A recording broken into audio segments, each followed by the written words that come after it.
Welcome back, guys, to our Monday trading show with Lisa. Didi, always a pleasure to have you along, sir. How are you? I am very good, bloody hot on beautiful Thailand, lockdown in paradise. Very good. And Lisa, how's Melbourne and the new house treating you? Melbourne's cold, so I could do with some heat and some travel, and yeah, but stuck here. Okay, well, we attempted to do crypto cribs at the end of our show last week, but the Wi-Fi went on us, so we might get you to show us the house today. And on that note, people, there's a link below. Didi makes me very jealous every day with these wonderful videos he's doing on different beaches around Koh Phangan. So if you're still on lockdown like me and you want to have a nice way to start your day with some good scenery, make sure you check out Didi's videos. And obviously, Lisa, I've really been following you on the daily on Twitter as I gear up to re-enter the world of trading. Yes. Your charts last week were fantastic. And you can check Lisa out on the daily on Twitter, people, so make sure you do that. I see you've got a really big following there, and quite a positive group of people there who rate you very highly, as both Didi and I do. So get along and check both these people out. So without further ado, you two, should we jump straight into some charts and then we'll have a bit of a yeah, let's jump into some charts. Let me share my screen. Oh my God. All right, so this is the BTC chart that I've got up on Twitter at the moment. So this is a 12-hour chart. As we can see, we're sort of in this corrective phase right now. So we are end of the month, sort of beginning of the month, depending on where you are in the world. And we've got monthly futures about to release. So I think we're going to get a small pump upwards, and then we will drop again down to this point here, which is about 9147-ish. We could go break through that with a wick down to this 8,000-ish sort of point, and then continue up. So there's a couple of different patterns once we've sort of broken this resistance, this red resistance. So you know, we could be doing sort of like a bull trap and, you know, heading up to this 10,200 to 10,400 sort of range, which is a long-term target that I've had, I think, for about 2 months.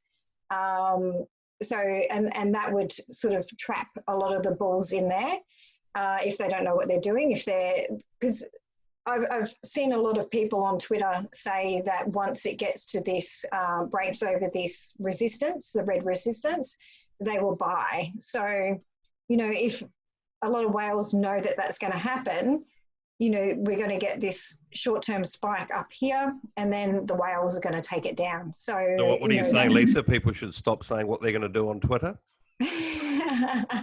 Probably.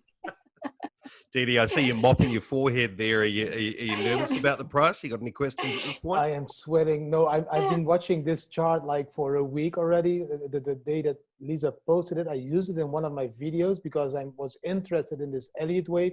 It even educated me and my followers because of, you know, the A, B, C, D, E, and then probably a lift off to the top. And yeah, I'm just very fascinated by these charts and these technical tools that predict the market. But the combination of this with all the psychology of the people makes it a really beautiful game to play for me. So yeah, I'm very excited to see what will happen. I love the psychology of the people. So I always keep an eye on what sort of Twitter and, you know, what the market is saying. And, you know, with that, once the market sort of starts turning bullish, and I've noticed, you know, everyone was sort of saying just recently while I was saying it was going up, that we were going to 2,000. And I'm like, that's not happening. So now I'm seeing a lot of charts saying that we're going to sort of 11,000, 12,000.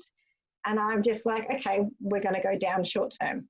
So I don't think it's a massive drop, but, you know, we're going to get that sort of short term drop just to make people sort of wonder what direction we're going. So, and that's kind of a manipulation game that a lot of the whales and the big exchanges play, because it's the best way for them to make money. So if you're taking somebody else's like trade out or their stops out, then essentially they're not making as much money, and the exchanges can, you know, buy lower or sell higher sort of thing. So, yeah. Yeah, which of course is a big play nowadays, because since the halving, the exchanges are the ones that earn the most bitcoins daily, so that they are the ones that can release the most bitcoins to the market. Yeah, Now the yeah. miners only mine about 800, 900 bitcoins a day. I think the exchanges have the ability to release 1,200 bitcoins a day just in the fees they have been making. So the Yeah. exchanges will play a huge role in this next bull run, I think. So yeah. Yeah, for sure. And I think, for the miners, essentially, like when we got down to the sort of the $3,000 mark before halvening, it's not cost effective, and it doesn't stay down in that sort of point, that region long. So right now we're looking at sort of $6,000 to $7,000 to mine, to make it profitable, even just for a small profit. So, if we're looking at that, if we have, this is a long-term chart. So if we can't pass this sort of resistance, or we only do it by a small amount, our correction's probably going to bounce sort of mid fives, and it'll be a fairly strong bounce at that point, because, the miners are not cost effective at that point. So it can't hang around too long, because long-term outlook for BTC, we want it, I know there's the people that don't want to see it survive, but for crypto to survive, BTC needs to survive, because that's what people know. And so I think, if we do get that correction down to the sort of the mid fives, it's only going to be really short-lived. Right. But the 10.5K still is this huge resistance. Yeah. So this is the chart, sort of the BLX. It goes back to the beginning of time. It's one that I used last week as well. So at the moment we're here, and this target we are almost at. So if we can pass that, it's potential that we're going to go down to this point. So right now. Sorry, is 10.5 or 10.2 that long-term support, Lisa? So the long-term support is 10.2. 10.2. Or just below that actually now, because we've moved sort of across on the diagonal. But if you get, there's a lot of what we call breakout traders. So they have orders waiting on the other side of that resistance. And, the moment that sort of tests and then retests as support, they're going to put their orders there, and we'll probably, break out to about 10.3, maybe 10.5. So yeah, it's a way they trade. And then, the whales know that people trade. There's a lot of breakout traders, so they're probably going to take it down again. Right. That's just my theory on how whales work.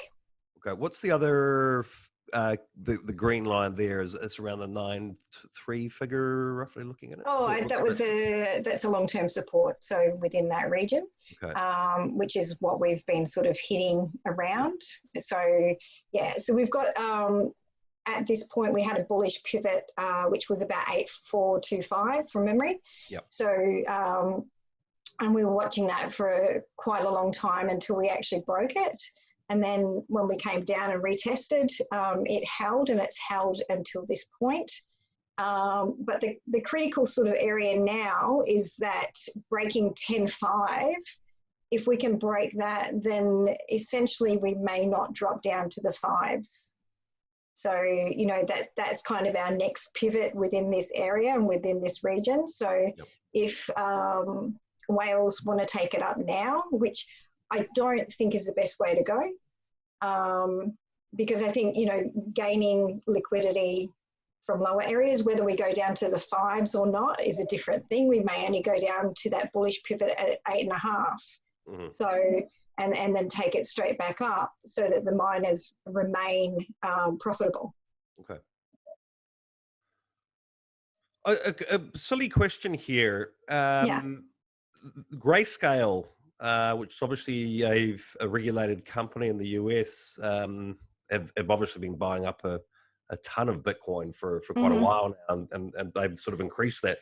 I know Grayscale trades at a premium. I'm just slightly confused about how that market works and the influence it would have on other people's trading and prices. Is it a separate market, or how does that work with Grayscale? You guys, I'm not entirely sure how Grayscale works, but a lot of the big funds sort of spread their risk over many exchanges. yeah, So they're not going to be all on one exchange. There's just not the liquidity in BTC to be in all on one exchange. Yeah. So, you know, because a whale can move the market quite, you know, drastically with the wicks and everything, yeah, and kill the stop. So, yeah, so you've got to think, if they're investing lots and lots in BTC and crypto, yeah, then they're going to have diversity within that sort of area, you know, spread across sort of maybe 5 exchanges. yeah. Didi, question for you. Do you, I mean, I know your view of the overall market is, you know, you use what's best for you. I saw your video the other day talking about, you know, using Litecoin to make some purchases, etc. Bitcoin, very much a store of value for you. Do you have any other tokens, coins, whatever we like to call them, that you invest in and maybe just sort of hold, or are they mostly trading positions you take with other things, or you tell us a wee bit about that? Yeah, I can tell you a little bit about that, but first going to come back to this Grayscale, because I read a lot about this Grayscale company. This investment fund, guys, you need to understand, they are buying up 1.5 times the amount of Bitcoins that's being mined.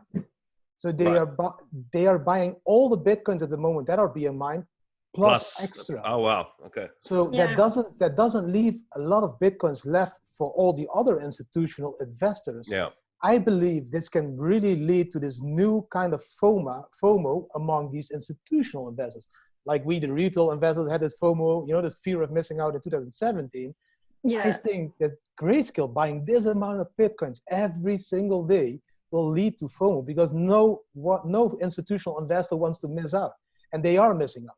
So I hope we will break this 10.5K and even create this more fear among those people now that are like, you're looking at one of them right now. So that, you know, that they will be like, oh, shit, we need to go now. Yeah, that's the ideal scenario, that we can break that 10.5, and that's, you know, that's our next pivot. So, you know, that's an exciting moment if that happens. So, but if we can't break it, we are going to see, you know, retest of those lower regions. Yeah, of course, because I saw also this beautiful image of this huge whale that last week again topped up his wallet with 6,000 Bitcoins. And the beautiful thing you could see in this chart was that every time this whale topped up his wallet, it made a market crash, like 7 of the 8 times. He topped up the wallet, it was a crash, and he topped up the wallet like 2 or 3 days ago again. So yeah, let's see. I don't care if you do a good portfolio management. To come back to Sean's question, if you do a good portfolio management, you are never in fear. You're always happy, like me on the beach. Because if we drop to 5.5K, I will be buying some more Bitcoins very cheap. Exactly. You just zoom out and you see the big picture, and you think, okay, 5K, not a beautiful buying opportunity. Let's go to 10K or 15K or 20K again and make some profit in this. And you have this beautiful life I'm living.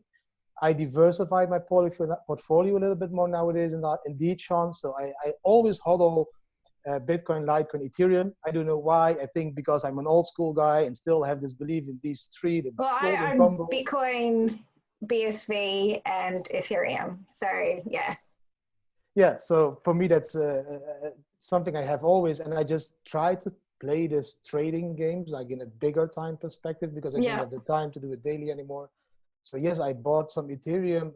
For example, I bought Litecoin around $32 again. That's like 2 weeks ago, 3 weeks ago. Yeah, that's a bargain when you look at the bigger picture of where Litecoin's been. And $32 is like such a steal. So yeah, it's a steal. And if you live this life like we live, we don't have any other opportunity, Sean, to make money, because then we need to pay taxes. So I need to make money off my capital, that I can only pay capital tax, which is really low. So if I buy 100 Litecoin at $30, it's an investment of $3,000, and I'm able to sell them today or yesterday for $47. That's $4,700. That's $1,700 in 3 weeks. I don't know where I can earn this kind of money by just sitting on the beach and making beautiful vlogging videos every day. So this is the game I learned to play Yeah. in the last 3 years. We lost as well as a family a few times, but now, the longer you stay in it, the longer you watch these beautiful, colorful charts of Lisa and other traders, the more you educate yourself, and the more you do your own research, and the more you're able to live this life still in freedom, and when it's Yeah. locked down all over the world. How are you with emotional control, Didi? That was probably my big problem when I was trading. I think I had a fairly good grasp of how the technicals work, but there was always that silly trade that, often sort of coming back from a party in Koh Phangan and having a look at the market going wild. Oh, that's a no-no. It's Oh, like I coming know. back from a party. I learned the hard way, Lisa. That's why I haven't been trading, and I'm really waiting till my education is ticked all the boxes. But that emotional side of things is certainly a biggie. Oh my goodness, that's just crazy. The emotional part was way worse when I was all into just one currency, and now it became a little less emotional because I really have this strong belief. Maybe that's the secret of not being too emotionally attached or involved into the market. I really have a strong belief that Bitcoin one day will go above $100,000 US. So my calculation of life is very easy. I was like 38 years when I started this adventure with my family. And at that point, I could become a workaholic and just work, or I could go all into something of which I would believe that reached $100,000 per Bitcoin in the future. So at that point, when I was 38 years old, I thought if I have like 5 Bitcoins left in 5 years' time, and those Bitcoins will be $100,000 each, I again in 5 years' time have a capital of $500,000 US, which will be more than I even invested. So that was the outlook at that point. Now we are like 4 years later, and Bitcoin is still doing what I expected. If you look at the real big, charts. Yeah. So if Bitcoin goes to 50K, even to 50K, Sean, and I hodl 5 Bitcoins at least, I still have 250K left. Yeah. While I lived this beautiful life where I focused fully on my family for 4 or 5 years in the main period of my kids growing up, and I leave and I stay. At the end, I still have like more than I invested. So I'm a true believer. This will have no emotional influence to me because I zoom out to the charts. I always make my videos today. You need to zoom out in Bitcoin. You need to zoom in life. If it comes to life, you need to see life like a chart and trading. But then you zoom into the minute chart because you need to enjoy life every single minute of the day. 100%. Bitcoin, you just zoom out and you just watch the beautiful, colorful house of Lisa. Oh, look, Didi, Yeah. Sorry, Lisa, go on. No, I was just going to say, I totally agree. It's like that's, I've diversified my portfolio as I told everyone last week, the breakdown. And, you look at that and you're never concerned about anything that's going on. So it's like, if something moves at one point, they don't always move together. So, you've got sort of, you're making money along the way and you can live life. Not, well, there's Corona, but like, don't have a beach nearby like you, Didi. Not yet. Jealous. Yeah. I've got a picture of a beach. That's actually the island you were on, Didi, by the way, that picture. I'd to actually be on the island, not to have a picture. Oh my guys, I hope to meet you soon here in Copenhagen or somewhere, and we have a beautiful coffee on the definitely. beach. We do a live show from the beach. How beautiful! Well, we may well do that. I think amazing. Lisa and I have got some plans to meet up in Bangkok for a couple of yeah, we're going to go and see some tigers. Yeah, and to go to well, actually, Didi, it would be great to have you along to the Tiger Reserve as well. I think we spoke about that, but month 5 of lockdown for me here, but it looks like it's all hopefully over at the end of this month. Yeah, just be the revolution, disrupt this lockdown, walk out your door, walk out to the Didi, in the country I'm in, that would get me a 5-year lockdown. Take a boat, it wouldn't be take at this home. boat and just drive to Copenhagen with this boat. Be a revolution, Sean. Don't be a sheep. Do it. Sean the sheep. Okay. I know you're from the sheep island, but don't be a sheep, Sean. You're not a sheep. You can do it. Okay, mate. All right. Okay. Oh dear. Hang on. We digress. I'm going to share my screen again, and I'm going to show. Thank you, Lisa. You got me off the spotlight. So I look at some alts and how I decide what alts I'm going to be trading for the week. So yeah, so this is CoinMarketCap. So we can see that many of these charts have been going up. That's Tether, so that doesn't really matter. But if I'm looking for something that I'm going to be trading for this week, what I'll be looking for is a pattern that's kind of, hasn't really taken off. I wouldn't look at Maker, for instance, because it's already taken off. Ontology already taken off, that sort of thing. So, if you're looking at something like omiseGO here, it looks like it's nearing the bottom. So, I would then bring up a chart. That's a Thai company, by the way. Is that? Yep. So this is, I kind of scroll through the top 100 just to see what sort of is there. And when I've pulled up this OMG chart, we've broken out of this resistance here and it's coming down. So, I'd be putting a buy in probably around the 1.25 mark here. And, longer term target, I'd be looking at 4.3. So these are fib targets. They also correlate with support and resistance. So, this would then become, this is a day chart, so this is a long-term swing. It's probably going to take about 2 or 3 weeks to sort of reach these targets. But if we put we're going to be making, we could potentially be making, 260% on this trade, maybe, 2 months, and we've got a 260% trade. So, but that's kind of what I do from week to week. So if anyone's sort of wondering why I pick particular coins and tokens when I'm looking at them, that's why. I'll be in here on CoinMarketCap looking for a chart that looks like that, and then checking the chart to see where it's at, and then setting my buy orders. Okay, that was a blast from the past. That was one of the very first tokens I bought, actually. Oh, really? Yeah, no, I followed that company closely. I thought they had really fantastic fundamentals when I first saw them back in either late 2016 or early 2017. They're based out of Bangkok.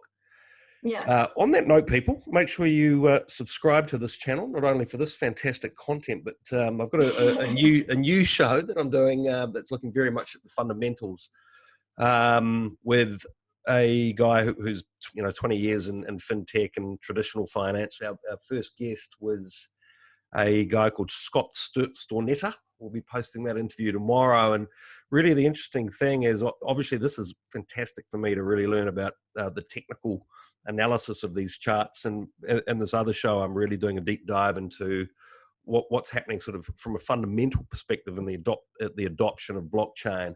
And, a lot of sort of purists would maybe disagree. There's a lot of sort of traditional finance people that'll be involved in the series, but for me, it's good to really see what is actually getting used right now. The chat with Scott Stornetta. This guy's got he's referenced 3 times in the Bitcoin white paper, and a 4th is actually to his work without mentioning him personally. So it's actually got more name drops than anyone else in the Bitcoin white paper, but it was fascinating to really dig into the fundamentals of what's happening with blockchain, where it's being adopted, what industries. So that's a new weekly show we've got. First episode's out tomorrow. So for me, really trying to learn as much from you, Lisa, on how to read these charts. Didi's been great with controlling my emotions over the years. that combined with learning some fundamentals, hopefully I'm nearly there.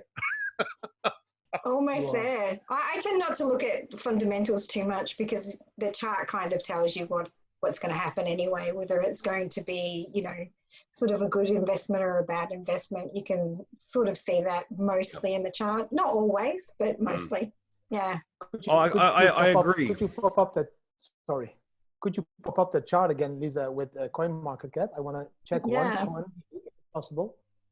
Because can do.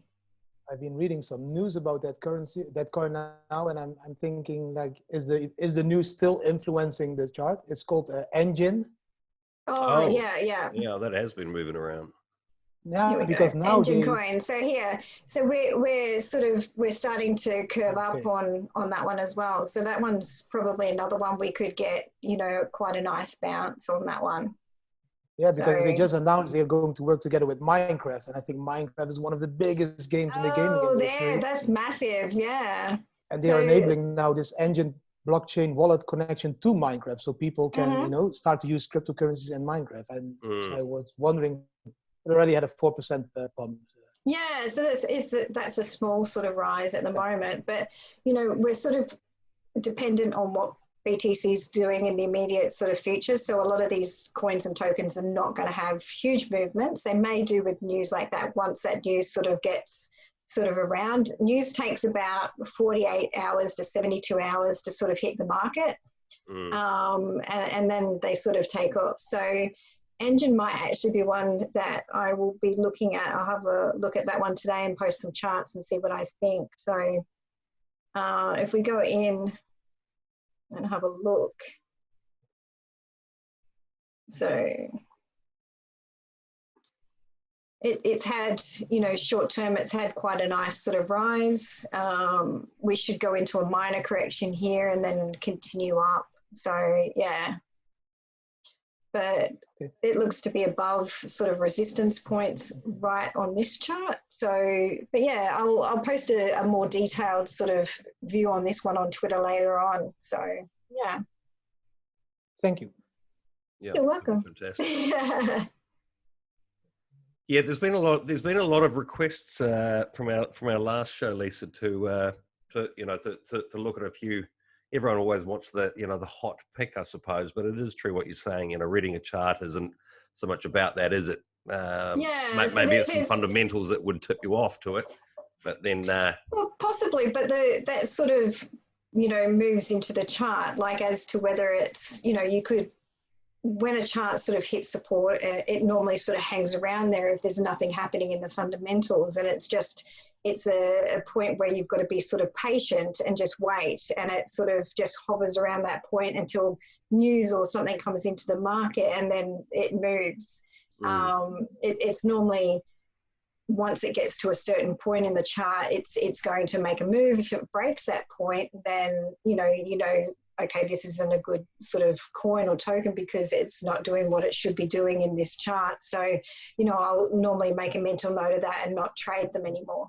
Because, if I was to look at that point and see what was happening within the company that's, managing that coin, you would see that they're not meeting deadlines or they're not meeting targets and, they're not developing.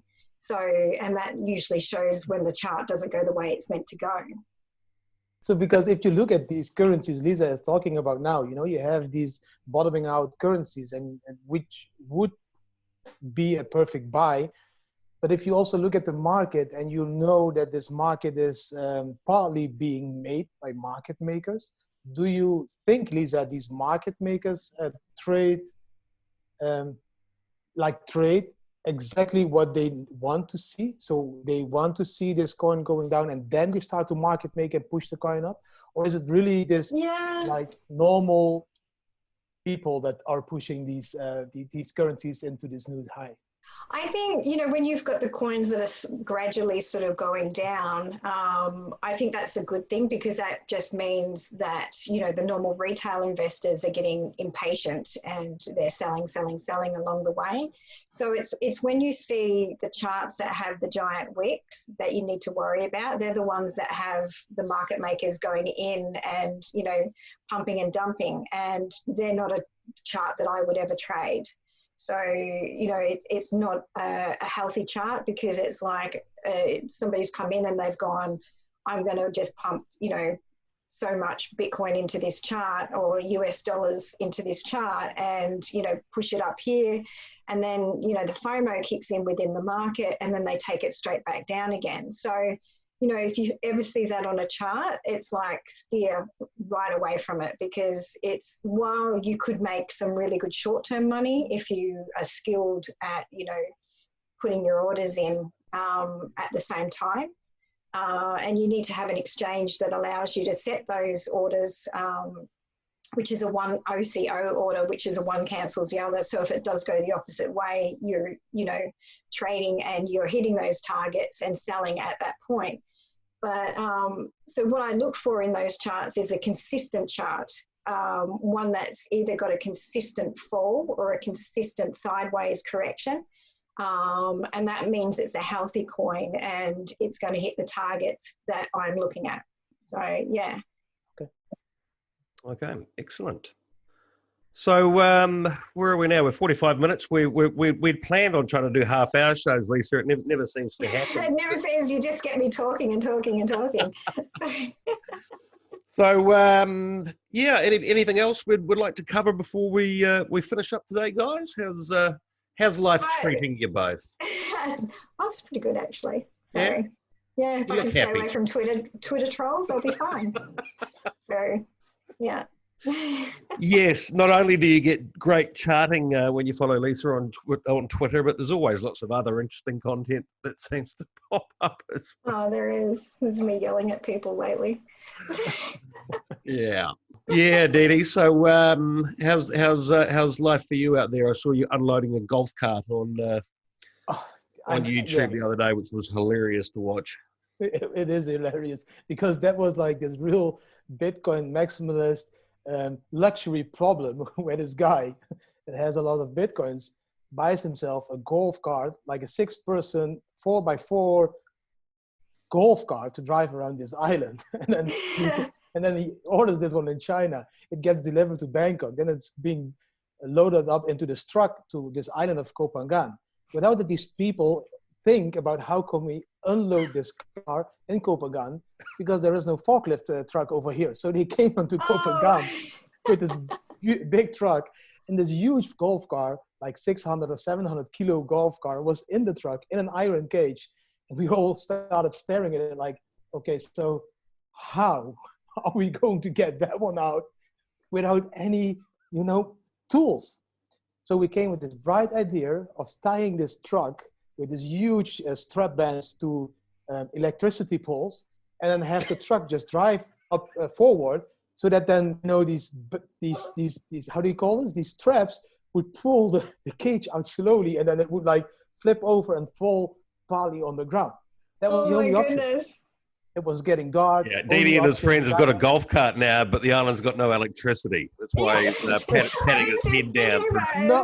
Not true.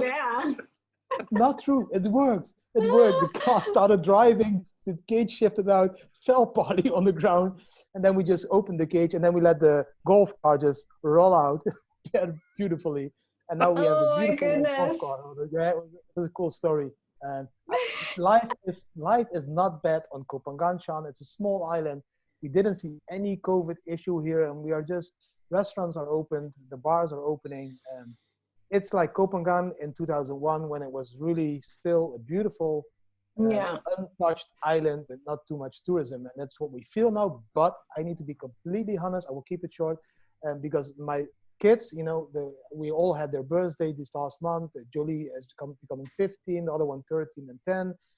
They feel the need now for more physical social contact. They don't want to spend too much time in crypto voxel, Decentraland, Minecraft, and all these virtual reality things. They want to spend time with real kids and children, and that is now the thing we are missing as a family because everybody is not allowed to go into Thailand. So double feeling for us over here. Mm. Well, it looks like that's changing. I see Thailand's actually going to open up on the 1st of July, hopefully. So, Lisa, we were on the verge of it meeting there. Maybe we can all finally get together post-COVID next month, possibly. And bring some kids. Or make some kids and then bring the kids. Oops. Well, I've got a 15-year-old, so I can bring her. So there you go. Yeah. All right, team. Listen, thanks once again for your time. And to everyone watching, thanks again for joining us. We'll be here every Monday. As I say, you can check out and follow Lisa on Twitter on the daily. Didi, there's a link to his channel below. I highly recommend subscribing to that. I watch it every day. It's a lot of fun and great content. And I'll see you both very soon. Bye. Bye. See you later, guys. Thank you, Cheers guys. now. Bye. Thank you. Bye.